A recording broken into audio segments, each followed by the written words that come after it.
There's sort of like people trying to figure out a shortcut, right? They might be like, oh, I want to go on a retreat and take a psychedelic and really get one with my inner self and have this like major, I don't know, rebirth, whatever they want to say, right? But is there any value to something like that? Absolutely. I don't personally work with psychedelics. If you understand nervous system to nervous system healing, you don't need a psychedelic because you will regress in true safety. However, psychedelics can speed up the process and get you in touch with things, but they don't get you out of the work. And if not integrated and worked with, they can become like redundant and you're not really healing. You're just going from one experience to the next. So like, yes, but I would say do them, and I would do a lot of integration work after, and there's a big space for them. And I don't specialize in that, but I am not opposed to that. But it's never a quick fix. And I remember one of your questions, it's like, in order to move something out of our body, we have to re-experience it and receive what we didn't get at the original time of the wound. So if we were deeply abandoned early on and we regress, we need a nervous system to hold us. If we were shamed as a kid, we need a nervous system to accept us, right? So we have to heal these earlier experiences with disconfirming experiences in order to change our system's understanding of what to expect. So do you have to re-experience it? Like, can you just work on healing? I come from the line that you're going to re-experience it. It lives in your body. If you're sitting there and saying, I don't want to experience it, it's playing in your life in so many more ways under the surface right now. Like if you slow down right now and you tap in, those wounds are making choices for you.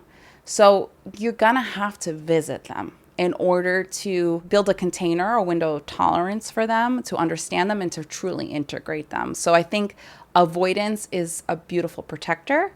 But yes, I think in enough safety, your system will have its own inherent wisdom and you will meet them again. And hopefully they will get what they didn't receive at the original time of the wound. Yeah, this seems heavy though. It seems really heavy, and I mean I think it's important, and you have to, right? Because as you said, like it will just replay itself over and over again. But I feel like talking to many men, like they really are skeptical and they really like need a push to understand like how important this is, because oftentimes they're like, well, I don't want to live in the past. I want to move forward they want to fix this, and reliving this isn't helping me in any ways. Yeah, I mean, if you're listening, you're reliving it anyway. Yeah. I was having dinner with a good friend recently, him and his wife, and he's like, I'm in a very well, successful guy. He's done a lot of his work. He's like, I'm going to fly to LA. I'm going to have a hypnotist get rid of this part of me. And I'm like, good luck with that. I'm like, so from the interpersonal neurobiology, we actually have to meet this part of you that you never want to be around, because the fear of that part of you actually manifests situations and things. And you're kind of like repeating these patterns and things. It feels like you want a shortcut, but the truth is, I don't think there is a shortcut. Yeah. But I think that and I experience this with men and women, when they're in a really healing dynamic, an anchoring dynamic, and they start to do the work, it can get really intense. But after like a little bit, they're like, it is really intense, but my inner world is shifting. I have more space in me. Things are coming to me. I'm living more fully. I feel a little bit freer. And then I'm like hanging on for dear life. And I go in and out of like kind of this healing process. But like once you get it going enough, you're kind of like, oh, like some real shifts are happening. And then you really need to trust your body's inherent wisdom. Like for me, I mean, I've been working with a phenomenal therapist, and I share about it in Safe. And it's been like 4.5 years, and I'm like always healing, right? But I went through a period there that was like white knuckling it a little, and I met like some really younger parts. And I get it. If you're listening, you're like, F no. But it was that, or repeat these patterns that like Don't serve you anymore. Don't serve me, almost kill me. They Yeah. literally, So I was like, and I will have to walk the walk at some point. I mean, I signed up for it, but I feel more secure and liberated and free than I've ever felt in my whole life. And if I could just get people get a taste of what is on the other side, they might go through the portal, you know? Yeah. Well, I think anything worth having is never easy, right? And even I tell people this about sex. It's like, if you want to have good sex, it's not just magic. It's not just natural. You have to work for it. You have to practice. You have to talk with your partner. And yeah, it's supposed to be fun. But like, if you want it to be better, you got to work at it. And if you want it to continue well into your old age, you have to put in the work. Yeah, I have a client. She's like, I know this is working, but every time I come to session, it's like this, ugh. And then I leave session and it's like flowing and better. And I'm like, that is it. That's the vulnerability. There's a sense of like resistance, you know? So yeah, I mean, I forgot that famous book, you know, How to Do the Work. I literally explain in this book the science of what's happening in your system as you do the work. So you're not just like, oh, this is woo woo. No, this is. So can you share a little bit of that? What's happening? Yeah, I mean, so a lot of the memory systems live in the body. And as someone holds these experiences with you, you're expanding what we call our window of tolerance. Dan Siegel came up with that word. But like your nervous system is lending its nervous system to me. And so I'm building a capacity to be with this part of myself or this earlier experience. And you're also lending your safety to me. And so it's almost like you're building your own container through someone else's lending nervous system exactly what you needed as a baby, right? So these experiences that are really intense, like you start to be with them more and more and more, and the actual memory changes in your brain, and the neurostreams come up and neural nets open in safety, and your body will share more and more information. You can hold more and more, and basically you're integrating all your embedded trauma. So it's a process. It's hard to put into words, but there's streams of information that like we can get disconnected from our body. We can become left shifted, workaholics, or we shift into our right and we start to get in touch. We slow down. We start to be with the sensations in our body. We start to kind of get to the root of them. We bring them to safe people, and they move out of the body. And you know, they bring up information, they actually fully get integrated. And then when you think back at the memory, it's accompanied then, and it's changed. And there's just more internal space. There's just more safety in your system. You're getting what you didn't get as an infant or as a youngster. You're re-getting that. So it's an internalization process. Got it. You know, I think it's interesting. You mentioned a lot of these very successful people, and I can sort of relate to that. I think that a lot of times people stay busy or they like find stuff to do because they don't want to just sit and have nothing to do, right? And because then they have to deal with their emotions that maybe they don't want to. Oh, yeah. So chapter 3 in the book, I talk about my workaholism. If I just slow down just a little, like fire in my body, anxiety in my body. And so I talk about protectors. And I think that I needed workaholism. Like some people need alcohol. Some people need gaming. Some people need weed. Like we need these things that we don't know how to process until we have the places and people to process them with. So we will develop a lot of protectors.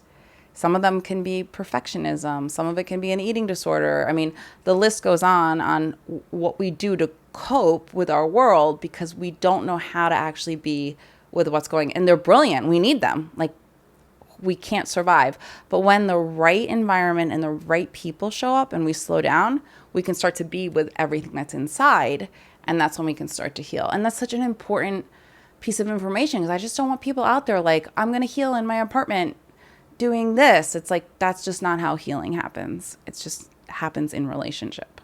Interesting. Now, we talked a little bit about sex and trauma, but I think how do you find, outside of like obviously the intensity we've talked about, how do these sort of traumas or emotional histories, how do they impact sexual health, like people and how they show up in their sex lives? I mean, that's a vast question, but I think that people use sex for all different reasons. You know, if you've been sexually abused or things happen, I mean, you can go one extreme. You can put on a lot of weight and not want to ever get close, or you can attract environments that repeat your original sexual offender. There's a lot of shame there. I mean, sex is just a behavior that can be used to kind of reenact whatever wound might be underneath it. And do you find that people who have insecure attachments are actually doing that more often than not? Yeah, I mean, maybe if you're listening, I think we've all been there. Have you ever had sex and you just felt empty and you thought the sex might make you feel better, but then like 10 minutes after the sex was over, you just feel empty again. It's just another protector to try to like calm the emptiness inside. Yeah. Yeah. You mentioned the wheel of attachment. Explain that a little bit. And you had said you had something special for our listeners.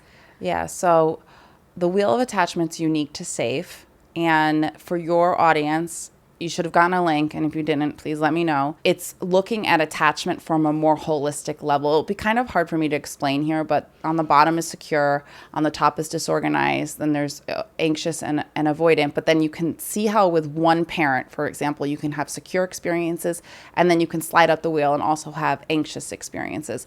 So I'm trying to get people to understand the nuances and look at attachment less linear, left shifted, and see a more holistic point of like, okay, my brother, I had this kind of relationship with my brother, and my mom was violent, so I slide all the way up here into disorganized, and there were wonderful moments with my mother, so I have some security in there, because very rarely are we one attachment style.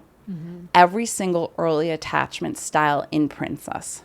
So as you read the book, you're gonna there'll be a free download for your audience, but you'll be able to get this wheel and you start to track kind of the different relational attachment style experiences you had in your home.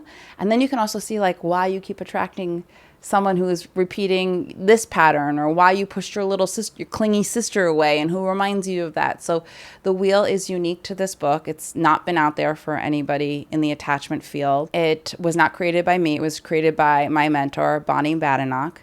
The other free gift that we're giving your audience is a 45-minute conversation with me and Bonnie. She's like amazing. She's the teacher of us psychotherapists. She understands interpersonal neurobiology like far deeper than me. And we talk about what it feels like internally to move from insecure to security together. And it's just a really special 45-minute talk that we want to give away to motivate people to do the work. And, you know, obviously it'll take a day or two to get the book or whatever. So you'll get the beyond the labels. So you'll get the wheel. You'll be able to start that kind of work. And then you'll get this video. So you'll be able to kind of start to understand the process a little bit differently and in a deeper way before you actually get the book or as you get the book. That's great. Thank you for that. I think I really appreciate that. So as you know, you've talked about sort of doing the work. Sometimes it requires a professional. So what can people do when they're looking for a professional, and how can they determine the one that's right for them? Yeah, so when looking for a coach or a therapist, someone who understands somatics, so things that happen in the body and how developmental trauma lives in the body, I actually created this book for you to bring to anybody who is offering help, like as a companion, but someone who's not going to try to fix you, who's going to hold space, who's going to track your nervous system, and who understands where attachment, like understands how attachment wounds live in the body. And if you get the book, I basically explain how you can do this with a friend or someone, and like what to do, like in a listening kind of way, because not everybody can afford to get that kind of help, and it takes time to heal these things. But if you have a secure enough anchor and you work through the book, you actually can use the book as a vehicle. And I hope that if you have a therapist, use the book. And I hope if you don't have a therapist, you use the book. But either way, I hope it gets used by many therapists and coaches out there. Yeah, I think because, you know, even the one thing I wonder is like, okay, even therapists, right? No one's perfect, have their own attachment styles. And so not everyone is going to be right for you. And I think also, and I say this for doctors too, like if you see a doctor and you don't click, like please see another one. Like I'm never going to be upset. You're never going to be upset. Like I think in general, you have to find the right fit. I think so many therapists don't know how to hold this space. So I'm really hoping that the ones that are at least interested will read. And I had a great therapist, but there were friends who had the ability to help me through this too. So I'm a big believer. It's someone who has a ventral state, who has the capacity to hold the space. There's a blueprint. There's a map in the book. It does not all therapists. Some of them are fixing. Some of them are diagnosing you. Some of them have an agenda. Some of them don't track you. Like, some don't know how to do this work. So I'm hoping this helps. A lot of them have their pathway to helping with healing attachment wounds. Yeah, that's really nice. If you liked that clip with Jessica Baum, make sure to check out the full episode right here.